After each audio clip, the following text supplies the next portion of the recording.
بسم الله الرحمن الرحيم. وصفقة العصر وصفقة الموسم، الأزمة الكبيرة، حامد حمدان والزمالك. هل هددوه؟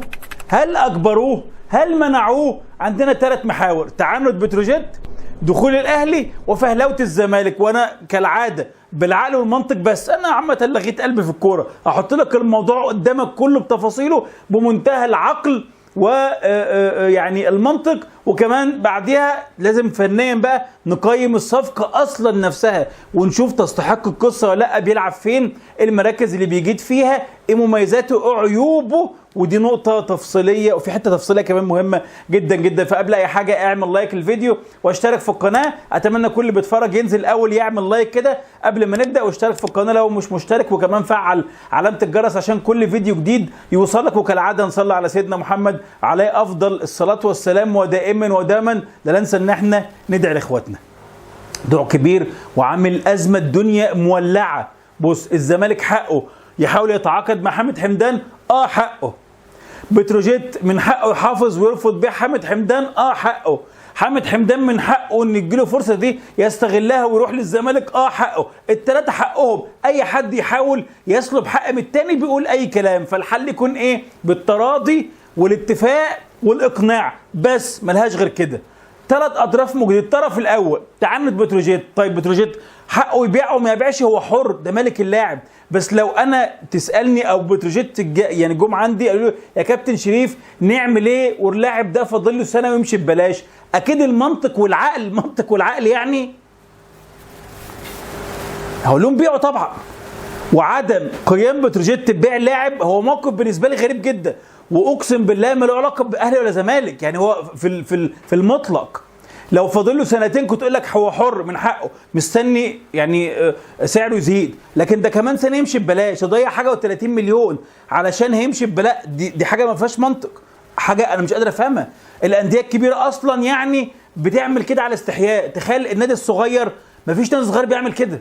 نادي صغير عقد لاعب فاضل له سنه ولاعب مرغوب فيه وجاله عقد بيبيعه فورا بمنتهى البساطه. ليه؟ لانه عارف ان هو فريق صغير واللاعب ده بقى مطلوب، فغالبا مش هيكمل معاه، فكده كده مش هيجدد معاك. وان انت خلال السنه اللي بعديها دي عارف ان باللاعب او من غيره ممكن باش مؤثر لوحده في فكره هبوط من عدم هبوط، فانت اول بيجي لك كده بتبيع على طول.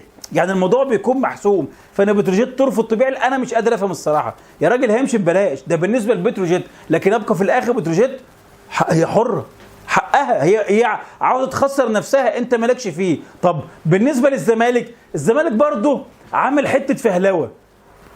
الزمالك طبعا زي ما بتروجيت قال في البيان الرسمي هو لسه ما قدمش عرض، وخد بالك دي مش مؤثره في الموضوع، عشان بعض قال لك الزمالك اصلا مش مقدم عرض، امال انت عاوز ايه؟ مش مؤثره طبيعي يعني. ما لما يعني ما اللاعب بيقول بتروجيت همشي اروح فين؟ ما اكيد هروح الزمالك. مجرد ما يوافقوا الزمالك في ربع ساعه هيقدم عرض، اللاعب مش هيروح ببلاش يعني. فدي مش ما فيهاش مشكله. بس هي نقطه الزمالك برضو بيتناصح. عارف الزمالك ما قدمش عرض ليه؟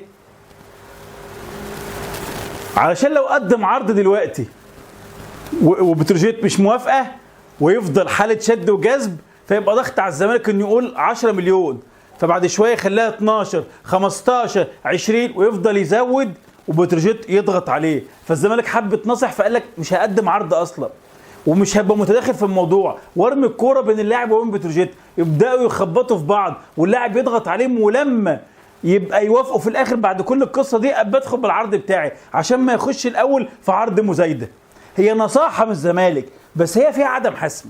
يعني من الاخر ايه، بتحاول ممكن عشان تقلل فلوسك، ولكن مش حد داخل يخلص، فبتعرض نفسك ان الصفقه ممكن تبوظ. لكن لما تخش 10 طب 12 بقى 15 20 وانا مصمم مع اللاعب اخده في الاخر، فانت برضو كزمالك داخل فكره حته فيها هات وخد كده.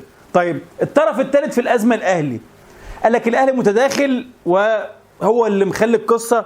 بص انا متعود دايما ما بمشيش مع الموجه، مش اي كلمتين يترموا في السوشيال ميديا كل واحد يصحى من النوم يلاقيهم هو لا شاف ولا سمع ولا عارف حاجه يفضل يكرر فيهم لغايه تحول راي عام. يا جماعه بالمنطق والعقل، الاهلي ان يكون متداخل في الموضوع في حاله واحده بس، ان حامد حمدان ينتقل للاهلي. لو انتقل للاهلي دلوقتي او بعد كده انا ابصم معاك ماشي، يبقى كلامك صح، انا بقول لك لكن كون حامد حمدان مش موجود اصلا على خريطه الاهلي، ايه العقل والمنطق في ان الاهلي يقول سلام عليكم اداره بتروجيت اوعى تبيع اللاعب ده وخليه عندك لغايه ما يمشي ببلاش، وفرط في 35 في مليون، فيقول لهم ايه حاضر يا فندم هنسمع الكلام. يا جماعه باي عقل ومنطق يعني ماسك عليهم صور يعني ولا ايه؟ مش فاهم يعني. خلينا برضو نتكلم بالعقل.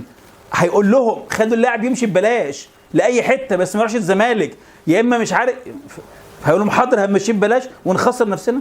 طب الكلام ده لو يكون صفقه بين اهلي وزمالك ويدوا الاهلي ماشي، يقول لك ماشي هنا ماشي، لكن الكلام ده طبعا كلام مش منطقي ولا عقلاني، الا اذا انتقل الاهلي فلا انتقل وقتها انا معاك موجود. فالقصه خلاصتها كلها عند بتروجيت، اللاعب هيفضل يضغط ويزن ويزن ويضغط ويخش في حوارات كتيره، والزمالك عليه ان هو يعني ما فيش حاجه فيه يقدر يعملها. وان كان لو تسالني انا يعني يا حامد حمدان مش رونالدو، استنى سنه وخده ببلاش لو انت شايف انه واثق انه لاعب كويس مش مجرد طفره موسم، واخده ببلاش ووفر فيه ملايين يعني، وهننتظر الفتره الجايه نشوف ايه اللي هيحصل. طب حامد حمدان فنيا كلام بقى حلو مهم جدا.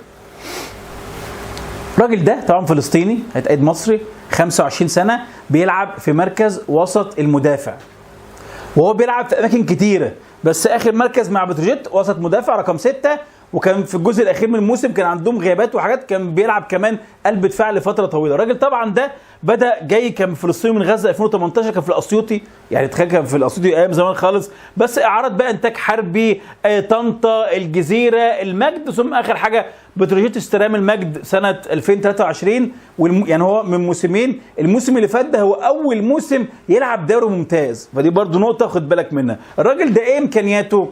قوي جدا ما شاء الله، حتى بنيانه واندفاعه قوي، فبرقم 6 بيقدر يؤدي فكره الضغط وقطع الكره بشكل كبير جدا وشكل مميز، وكمان عنده نوع من انواع الكوره، ودي برضو حتى ايه ميزه فيه، ان هو بيعرف يتصرف، يعني يطلع الكوره معقوله. حتى مع بتروجيت هتشوف انه بيوصل لاماكن هي غريبه شويه، ممكن تلاقي من الطرف بيرفع عرضيه، تلاقيه مكمل جوه منطقه الجزاء، وده مرتبط يمكن بالهيستوري بتاع ان هو على مدار اكتر من نادي لعب في مراكز كتيره. يعني قال لك في طنطا كان رايح وسط ملعب هجومي، زمان قال لك كان لما جه في فتره كان هيروح الاهلي كان جاي مهاجم، فواضح وده متوافق مع الشكل ان هو وسط ملعب دفاعي بس عنده بعض الكوره. عنده طبعا التصويب، طبعا دي نقطه عنده بارزه، التصويب بشكل واضح جدا نقطه مميزه جدا. فيعني ايه صفقه كويسه في رقم 6، وذلك محتاجها مثلا اقارنها باحمد ربيع، لا هو يبقى اجهز من احمد ربيع. احمد ربيع حتى انا قلت بتاع لاعب بنك الاهلي ان يعني صفقه لسه مش جاهزه، او يعني عنده البذره بس محتاجه تكتمل. حامد حمدان اتقل شويه من احمد ربيع، الشخصيه اقوى شويه، يعني ايه بصمته اوضح واقوى شويه، دي مميزاته. عيوبه بقى يا عم الحاج مهمه، هو مندفع ومتهور بزياده شويه، وستايل لعبه، ودي نقطه بص تفصيليه، بص ركز معايا عشان ايه يعني تفصيليه صغيره قوي يعني وتحسها بالسنس. طريقه لعبه مع بتروجيت معتمده اكتر بنسبه كبيره شويه على فكره القوه والاندفاع طول الوقت. يعني بص طريقه لعبه يجري يندفع، يرمي نفسه هنا، يحدف نفسه هنا، يحوش وسط الزحمه هنا، ياخد الكره باندفاع، كل اغلبها حده بدنيه وفكره قوه واندفاع. النقطة دي أحيانا بتكون مقلقة لما لاعب يكون أكتر الشكل بتاعه اللي ظهر كويس، ظهر بشكل اندفاع وقوة بدنية، مقلق شوية. ليه؟ لأن ده أحيانا بيخلي اللاعب يظهر بشكل كويس في جزء أو مع نادي من الأندية، بس يجي مع الأندية الكبيرة الحتة دي ما بتكونش بتسعف بنفس القدر بتاع الأندية الصغيرة. يعني تلاقي لاعب مع النادي الأصغر طايح رايح جاي يخبط يمين وشمال طايح وشكله حلو، تيجي مع الزمالك او اهلي تلاقي الموضوع محتاج تنظيم اكتر شويه، عقل اكتر شويه، كوره اكتر شويه. انا ما اقدرش اقول ان هي مش عنده، بس انا بقول لك الشكل اللي ظهر اكتر بيه ظهر بيه في الحته دي، فهي مقلقاني شويه في النقطه دي. اديك مثال مثلا في بتروجيت غالبا الفرقه بتكون قريبه من بعضها، يعني ما فيش المساحات الكبيره قوي. فانت مثلا لو حامد او انت اي لاعب يعني رحت في لقطه مثلا ودخلت اندفعت اندفاع مش طبيعي وبدني بحده قويه، فالكرة اتضحك عليك مثلا او غدرت بيك فاتقطعت منك، هتلاقي ممكن معاك كتل موجوده كطريقه لعب فرقه صغيره ممكن تغطي، او حتى مقارنه باخطاء اللعيبه اللي حواليك في الفرقه ممكن تكون مقبوله. تيجي بقى مثلا مع الزمالك تلعب انت رقم 6، هتلاقي جنبك الاثنين التمانيات طايرين والباكات طايرين والدنيا طايره قدام، حده واندفاع بدني في لقطه تخونك اللعبه، فجاه تلاقي بقت هجمه مرتده بشوارع فتبروز الخطا بتاعك. او حتى مقارنه بنوعيه اللعيبه اللي حواليك، في اهلي والزمالك بيكونوا اعلى فممكن الخطا بتاعك يبان اكتر. فاهم قصدي؟ فدايما الحده بتاعت الحده والكلام ده كمان بتنفع مع الانديه اللي طبعا بتريد فرقه بتلعب كوره بس لما مقارنه باهلي وزمالك، اهلي وزمالك بيمسكوا كوره اكتر، بيكونوا محتاجين هم ينظموا اللعب اكتر. الفرق التانيه ممكن تكون هات وخد، ممكن تكون بسيب الكوره للخصم شويه، فالحده البدنيه بتنفع. اصل انا شفتها في لعيبه كتيره تاني برضه، انا بقول انها مش عنده، بس انا خايف انها ما تكونش عنده، عشان اللي شفته هي الاغلب كله حده بدنيه. احيانا ده بينفع يجي مع الاهلي والزمالك تحس ان ايه، انا عاوز يمسك كوره ويقف شويه، مع انه برضه هو عنده حته الكوره زي ما قلت كده. فدي من الاخر عيوب مميزات، بس هي نقطه بس اللي اخرج بيها. بس الناس افورت قوي، يعني هو لاعب كويس وبيلعب صفقه كويسه واحسن من احمد ربيع، بس الناس افورت قوي.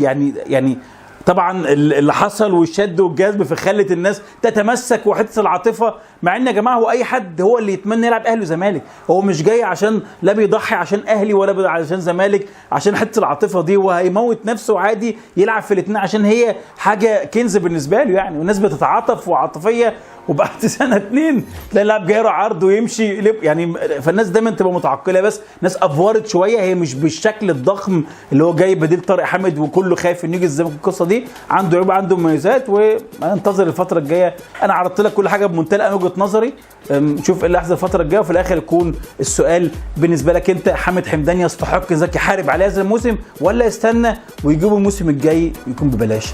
اعمل لايك للفيديو، اشترك في القناه، وقبل اي حاجه خليها دايما في الشبكه.